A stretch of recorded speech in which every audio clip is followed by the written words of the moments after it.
Okay, so I'm making a video. It's going to be really long.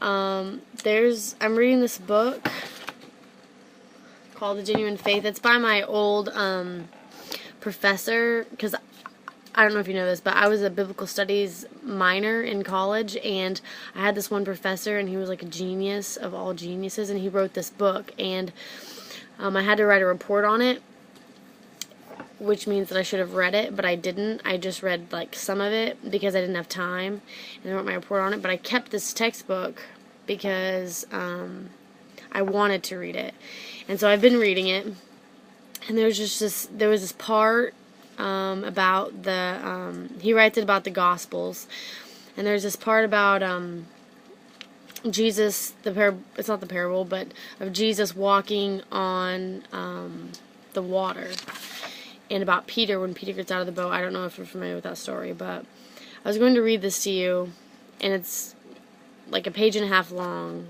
but it was just really good to me, and it like changed the way that I think about the Lord, sort of. And I just wanted to read it to you because I just think that it's really good. So hopefully you can, like, I don't know if you do good with understanding things that you hear. For me, it's easier to see them, but I don't really know how to do that with this book. So I'm just going to go ahead and read it to you. And so just bear with me. Okay. So when the disciples saw Jesus walking on the water, they mistook him for a ghost. They were having a hard time getting across the sea, for the wind was contrary. Matthew 14:24. Unexpected as it was, seeing a phantom in the winds of a chaotic sea made sense to these fishermen. This was no hallucination. They believed that spirits and powers manipulated the elements. Having one of those spirits come after them spelled certain doom. So they cried out in fear. Verse 26. Their eyes failed them. They mistook Jesus for a phantom. Jesus tried to put their minds at ease. Take courage. It is I. Do not be afraid. Verse 27.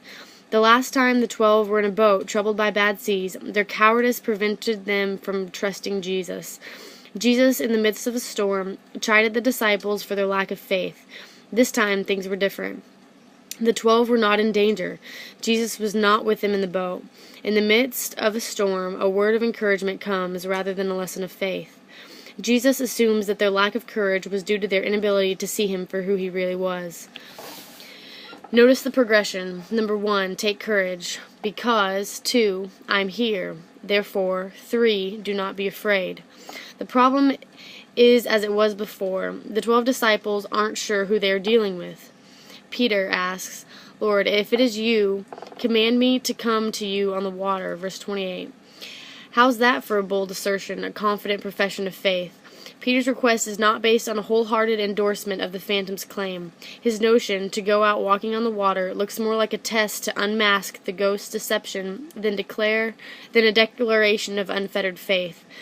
Remember at this point that they don't think it's Jesus. How could they? They were surprised that he could rebuke the powers that govern the wind and seas. If they did believe it was Jesus, without a doubt, then Peter should have said, Lord, command the wind and sea to be still. Instead, Peter puts forward a preposterous idea. Have a real man walk on the water, for everyone knows that only ghosts can. Imagine Peter's surprise when the phantom says, Come on. To me, therefore, the most hilarious words in the whole gospel are, And Peter got out of the boat and walked on the water and came towards Jesus. Verse 29. There was no good reason for Peter to abandon the ship. It wasn't sinking. Why did he do it? Literally, Peter was testing the waters to see if the voice in the wind was really Jesus. He thought he saw a ghost. He heard the word. Would he trust his eyes or his ears? Stepping out of the boat and sinking would verify that what he thought he saw, a ghost trying to coax him to drown. Walking on the water, the impossible, would prove the word true. Both actions would require some faith, because nobody gets out of a boat unless it's sinking. This is why I never understood why Jesus rebuked Peter for sinking. At least he had enough faith to try. What about the 11 who stayed in the dry boat? This never made sense to me.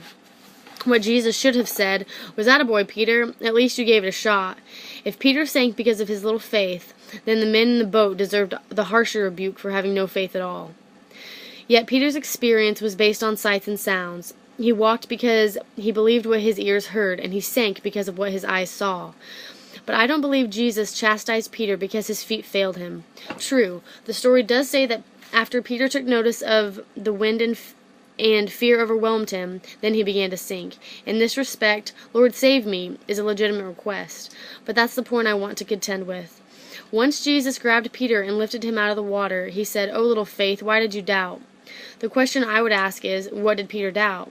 That he could walk on water? No, he already proved that he could. The winds were just as fearsome before he got out of the boat as when he walked on water. Why was Jesus upset with Peter? What was Peter doubting? Think about it. Peter had walked some distance away from the boat. It wasn't until after Peter cried out for help that Jesus stretched out his hand and took hold of him. Verse 31. What does that imply? Peter was close to Jesus. All Jesus had to do was stretch out his hand, no more than a couple feet away, to grab Peter. So here's the picture. Peter walks towards Jesus, so close that, from the perspective of those who stayed in the boat, they appear to be standing side by side, close enough that now Peter can see that it was Jesus. Then Peter takes his eyes off Jesus and takes in the unreal. Now there are two men standing on water. He begins to sink. He's going down. Jesus is right there with him. Peter calls out in fear, "Lord, save me." He has no doubts now. He knows it's Jesus, and yet the irony is, having recognized Jesus, his feet fail him and he sinks. Jesus can't believe it. "Oh, little faith, why did you doubt?" Doubt what? Doubt that Jesus would save you, Peter. He was standing right there. He saw you go down. All he had to do was reach out and grab you. Why did you think you had to ask him for help? Did you think he wouldn't save you unless you cried out in fear? Did you doubt his care for you? Did you honestly believe that Jesus would have let you drown? Didn't Jesus say a few days before, "What man is there among you who has a sheep, and if it falls into a pit on the Sabbath, will he not take hold of it and lift you out?" Chapter 12, verse 11. Are you not more valuable than sheep, little faith? I shared my take on this story a few months ago at a retreat, and one of the participants remarked, "Of course, that makes sense. If a father is teaching his son how to swim, and the son begins to flail about in the water, wouldn't the father, who is right there with him, be a bit insulted if the son believes he has to call out to his dad to save him?" Exactly. This was a training session. Jesus was out to teach his disciples that, even in his absence, he would care for them no matter what. All they had to do was believe what he said. "Come to me, all who are weary and heavy laden, and I will give you rest. Take my yoke upon you and learn from me, for I am gentle and humble in heart, and I will give you rest for your souls. My yoke is easy, and my burden is light." Light enough to walk on water. Enough rest to persevere against difficult winds. Anybody tired of the fight? I'm not gonna cry. Anybody tired of the fight? Anybody weary of trying to do what Jesus commanded? Are you looking for a little rest, for a little solace? Come to Jesus.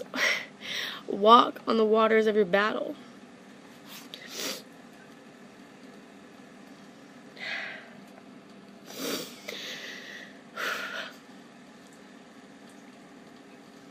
Have no doubts. Have no doubts when the fight overwhelms you. But I'm sinking, Lord. I don't know how long I can stand this. He knows. He's right there with you. You know that because you've heard his voice. You know it's true because you've seen him with eyes of faith.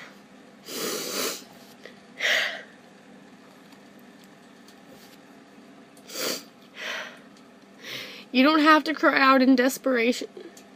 He cares for you. Believe it. For like Peter, we walk by faith and not by sight.